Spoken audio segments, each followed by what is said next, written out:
እሱም አቶ ዘመነ ካሴ ነው። የአማራ ህዝብ ብሔራዊ ድርጅት አመራር ነው። በአሁኑ ወቅት በትጥቅ ትግል እያካሄዱ የሚገኙ ኃይላትን በመምራት ላይ ካሉ ጓዶች አንዱ ነው። አቶ ዘመነ ካሴን እጅግ አድርገን እናመሰግናለን። በዚህ ጦርነት እንዲቆም አገዛዝ እንዲያበቃና ሰላም እንዲመጣ በሚደረግ ጥሪ ለመካፈል በመፍቀዱና በመወሰኑ ምክንያት በታዳሚዎቹ በመላ ዓለም ባሉ ሰልፈኞች፣ በአዘጋጆቹና በተናጋሪዎች ሁሉ ስም እጅግ አድርጌ ላመሰግነው እወዳለሁ። መቀጠል ትችላለህ። ጤና ይስጥልኝ። በጣም አመሰግናለሁ። ከመነሻው መልእክቴንም ማስተላልፈው በድካምና በጉንፋን ጫና ስር ሆኜ ስለሆነ አንዳንድ ምቾት የሚነሱ ነገሮች ቢፈጠሩ ወይ ቢታዩ ከወዲሁ ይቅርታ ጠይቃለሁ። እጅግ በጣም አመሰግናለሁ። መልእክቴን በሚከተሉ አኳኋን በጽሁፍ አቀርባለሁ። ለአብሮነት ኢትዮጵያ ጊዜያዊ አስተባባሪ ኮሚቴ፣ በቅድሚያ በዚህ ዝግጅት ላይ ስለጋበዛችሁን በጓዶችና በትግላችን ደጋፊዎች ስም አመሰግናለሁ። የአብይ አህመድን አገዛዝ ለመታገል እንድንገደድ ያደረገን ራሱ ግለሰቡና እርሱ የመሰረተው የግድያ የዝርፊያና የዘር ፍጅት መዋቅር ነው። የአማራ ህዝብ መንግስትነትን አሳምሮ የሚያውቅ ለመንግስትነት መጽናትም የሚዋደቅ የነጻነትን ጥቅምና ዋጋ በሚገባ የሚረዳ ህዝብ ነው።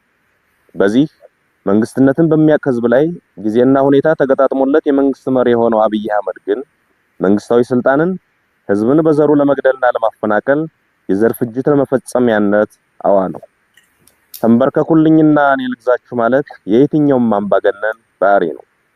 የአብይ የሚለየው ልግደላችሁና ሙቱልኝ፣ ይህንንም ሳደርግ ዝም ብላችሁ ተገደሉልኝ፣ በዘር መርጨስ ፈጃችሁ ማትከላከሉኝ ብሎ መነሳቱ ነው። የአማራ ህዝብ ደግሞ አንተ ገዳይ እኛ ሟች አንሆንም ብሎ ብረቱን አንስቷል። ይህ የመጨረሻ ውሳኔ ነው። ከዚያ በፊት ህዝባችን የደም መፋሰስ ሳይመጣ የአብይ አህመድ አገዛዝ የአማራ ህዝብ ላይ የሚያደርሰው በደልና መፈናቀል፣ ጥቃትና ክፋት እንዲያቆም በሁሉም የክልሉ ዋና ዋና ከተሞች በሰልፍ ጠይቋል። በወቅቱ ህዝቡ በሰላማዊ ሰልፍ ጭምር አትግደሉኝና አታፈናቅሉኝ ብሎ ሲማጸን ራሱ አብይ የሰጠው መልስ እናንተ ጩኸታሞች የሚል ነበር። ቆይቶም የአማራን ህዝብ በብዙ ጸያፍ ቃላት መዝለፍ ጀመረ። ለተነሳ ሰላማዊ ጥያቄ ሁሉ ህዝብን መዝለፍ ሳይበቃው ጠመንጃህን ብቻ ሳይሆን ቀበቶህንም አስፈትቻን በረከካለሁ ብሎ ዘመተ። ቁጭ ብለን አንሞትም ያለ ትውልድ ይህ ሰውዬና ምስለኔዎቹ እስካሉ ድረስ እረፍትም ህይወትም አይኖረኝም ብሎ ህልውናውን ለማረጋገጥ እየታገለ ይገኛል። ወዳጆቻችን እንዲያስታውሱት፣ ጠላት ደግሞ እንዲገባው መግለጽ የሚያስፈልገኝ አንድ ነገር አለ። የአማራ ህዝብ ወደዚህ አይነት መራራ ትግል ውስጥ የገባው መሮት ብቻ አይደለም፣ የሰላም መንገዶች ሁሉ ተዘግተውበት እንጂ። የታመመ አዲስ አበባ ሄጄ ልታከም ቢል ተደብድቦ ይመለሳል። በተለያዩ ሀገሪቱ ክፍሎች ያለን አማራ እየገደሉ የተረፈውን አፈናቀሉት። በአንድ ወቅት የተባበሩት መንግስታት ድርጅት እንዳለው በ11 የአማራ ክልል ዞኖች ውስጥ 11 የተፈናቃይ መጠለያዎች ተፈጠሩ። እነዚህን ተፈናቃዮች የደቡብ፣ የኦሮሞ ወይም የቤንሻንጉል ህዝብ ያፈናቀላቸውና ውጡልኝ ያላቸው አይደሉም። ገድሎ የተረፉትንም ነቅሎ ያፈናቀላቸው የአብይ አህመድና የሽመልስ አብዲሳ አገዛዝ የሻርሊ ሐሰን ተላላኪያዊ መዋቅርና ስራ ነው። የአማራን ህዝብ አፈናቅለው ብቻ አልበቃቸውም። በቀይም መጠን እንገላለን፣ አትግደሉኝ፣ አታፈናቅሉኝ ብሎ በየከተማው በየአደባባዩ ተሰለፈ። ህዝባችን ለጠየቃቸው ጥያቄዎች ሁሉ የሚሰጠው ምላሽ ግድያና ጥቃት ሲሆን አሁንስ በዛ በሚል ውሳኔ እርምጃውን ከሰልፍ ወደ ሰይፍ አሳድጓል። ይህንን ሰይፍ ወደ አፎቶ የምንመልሰው አብይ አህመድና ግብረ አበሮቹ የአማራ ህዝብ የሚገድሉበት ክንድ ሲሰባበር ነው ብሎም ወሰነ። የአማራ ህዝብ አንገት ደፍቶ እንዲኖር የሚፈልግ ኃይል ሁሉ መጀመሪያ እርሱ ራሱ ይደፋል ወይም ይደፋል ብሎ አፈሙዙን ወደ ጥላቶቹ አዙሯል።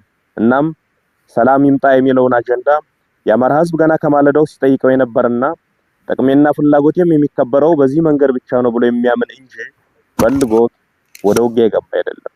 ተገዶ የገባበትን የትግል እያካሄደ ያለው ሰላምን ለማጽናትና ለማምጣት በሚወዳት ሀገር ውስጥ በሰላምና ከሚወዳቸው ኢትዮጵያውያን ወገኖቹ ጋር እንደ ልማዱ በትብብርና በህብረት ለመኖር ነው። ሰላም ስትራቴጂካዊ ግባችን ነው። የትግላችን ግብም ህልውናችን በዘላቂነት ማረጋገጥና ሰላምን ማምጣት ነው። ሰላም ይምጣ፣ ጦርነት ይብቃ ማለት የጦርነት ጠማቂዎች ገለል ይበሉ፣ የጦር ወንጀለኞች ለፍርድ ይቅረቡ ማለትም ነው።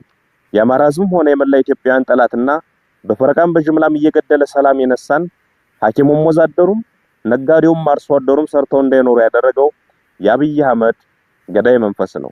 ይህ ገዳይ መንፈስ ሰላምን አይፈቅድም። መንግስትነትና መንግስታዊ ስልጣን እጅግ ጥንቃቄ የሚፈልግና ብቃትንም ግድ የሚል ቢሆንም የአብይ ገዳይ መንፈስ ግን መንግስትነቱን ለማሳየት የሚጥረው የመግደል አቅሙን በማስፋትና በማብዛት ነው። መንግስትነት የማህበረሰብን ችግር ለመፍታት ምን ሰራው፣ ምንስ መስራት ይኖርብኛል የሚል መሰረታዊ ጽንሰ ሐሳብን ማዕከል ያደረገ ቢሆንም የአብይ አህመድ ገዳይ መንፈስ ግን ሲያሰላ የሚውለው ስንት እናት ገደሉ፣ ስንት ህፃን አረዱ፣ ስንት ሴት ስደፈሩ እያለ ነው። የአገር ልማት አቁሜ በ10 ቢሊዮን ዶላር እዋጋለሁ፣ ሺህ ዓመት እዋጋለሁ ሲል ያልሰማው ኢትዮጵያዊ የለም።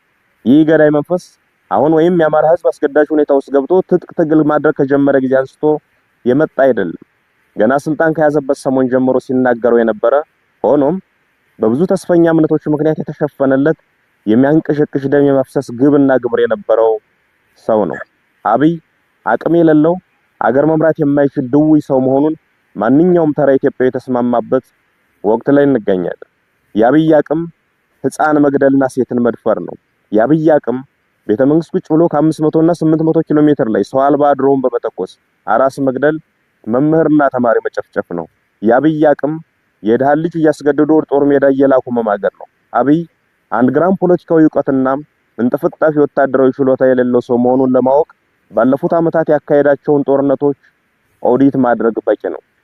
አንድም ጦርነት ያላሸነፈ ብቻ ሳይሆን ደግሞም ማሸነፍ የማይችል አቅመ ቢስና አገር ጠል ሰው ነው። የአብይ አቅምና ችሎታ ኢትዮጵያን እየዘረፈ በውጭ ሀገር ፎቅ መደርደር ነው። የአብይ አቅም በቴሌቪዥን እየቀረቡ ድርድር ውሸት ማውራት ነው። አብይ ችሎታ የለውም ማለት ግን ጭካኔ የለውም ማለት አይደለም።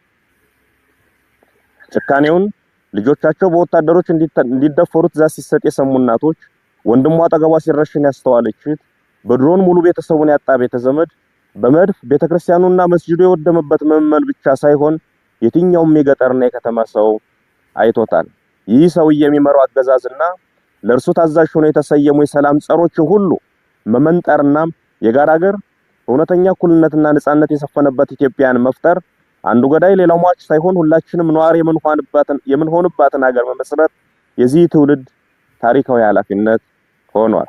የአማራ ህዝብ ይህንን ትግል የሚያደርገው ጦርነትን ለማቆምና ሰላምን ለማምጣት እውነተኛ ፍትህ በማስፈን የእልቂትን ምዕራፍ ለመቋጨት ነው።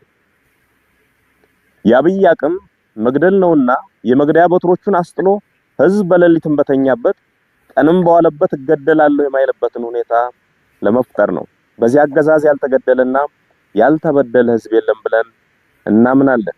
ከዚህ በኋላ ባለችው ኢትዮጵያ ውስጥም አንዱ ተንበርካኪ ሌላው አንበርካኪ የሚሆንበት መንገድ መኖር የለበትም ብለንም እናምናለን። ሰዎችም በሙያቸው፣ በማንነታቸው፣ በሃይማኖታቸውም፣ በጾታቸውም በፈረቃና በተናጠል የሚገድለው የሚያስረውና የሚያፈናቅለው የአብይ አህመድና የምስለኔዎቹ ስብስብ በስልጣን ላይ እስካለ ድረስም የትኛውም ህዝብ ሰላም ያገኛል ማለት አይቻልም። እንደዛም አናምንም። በመሆኑም የጎንዮሽ አለመግባባቶችን እየፈታን ዋናው የሰላማችን ጦት ዘበኛ የሆነውን አገዛዝ ለማስወገድ በሁሉም አይነት መንገድ መናበብና መነጋገር ያለብን ወቅት ላይ እንደምንገኝ ማስታወስ ያስፈልገናል። ይህ ግለሰብና ሎሌዎቹ አገሪቱን ይጠሏታል። የእያንዳንዳችንን ህይወት ማሳጣት ሲያቅታቸው አገር አሳጥተውን እነርሱ ወዳዘጋጁት ሀገር መፈርጠጣቸው አይቀርም። ያ ከመሆኑ በፊት የአንዳችን ቁስል ለሌላችን ህመም ሆኖ አንዳችን ለሌላችን ደራሽ ሆነን ተባብረን ይህን አገዛዝ ለማስወገድ መናበብና የጋራ ግንባር ለመፍጠር መሽኮርመም የለብንም። የኢትዮጵያን ፖለቲካ ኃይሎች ገድዬ አሰሬና ከፋፍዬ ጨርሻለሁ የሚለውን የአብይ አህመድን እብሪት በመተባበርና በመነጋገር አንድ ሀገርና አንድ የጋራ ጠላት አለን በሚል መንፈስ በመረባረብ ማሳየት መታገል ይኖርብናል። አብሮነታችን መጀመር ያለበትም ከዚህ ነው። የጋራ ሀገር የጋራ ጠላት አለን፣ በጋራ መታገልም ይገባናል ብለን ማመን። ይህንን ስናደርግ ሰላምንም እናመጣለን፣ ጦርነትም ያበቃል። አዲስ ትውልድ፣ አዲስ አስተሳሰብ፣ አዲስ ተስፋ፣ ክፋት ለማንም በጎነት ለሁሉም። አመሰግናለሁ።